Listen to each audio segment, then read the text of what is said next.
मला बीडमधल्या एका प्रमुख नेत्यानं त्या क्षणीच सांगितलं होतं की सुरेश धस यांच्यावरती विश्वास ठेवू नका.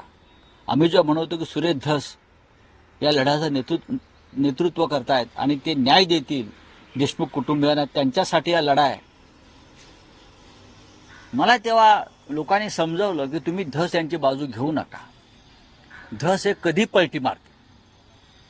धस, मुंडे आणि वाल्मिक कराड एकच आहेत. ही लढाई त्यांच्या स्वार्थाची आहे आणि दुर्दैवानं हे सत्य होताना दिसतंय.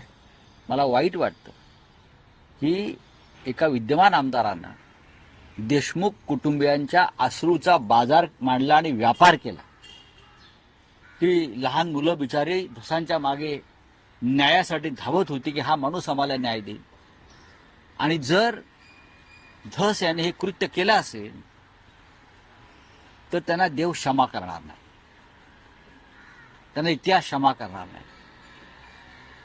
असा खोटारडेपणा जर त्यांनी केला असेल आणि पाठीत खंजीर खुपसला असेल देशमुख कुटुंबियाचा, तर बीडची जनता नाही, राज्याची जनता हे लक्षात ठेवेल की तुम्ही जे कृत्य केलेलं आहे ते पाप आहे आणि त्या पापाला क्षमा नाही. विश्वासघात केला धसांनी ना, जर त्यांनी तसं केलं असेल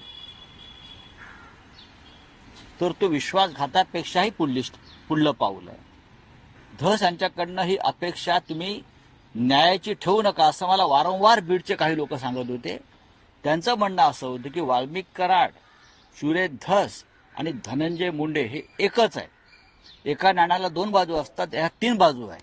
पण मी विश्वास ठेवला नाही, तरी मला अपेक्षा आहे की धस यांच्याकडनं असं कोणतेही कृत्य होणार.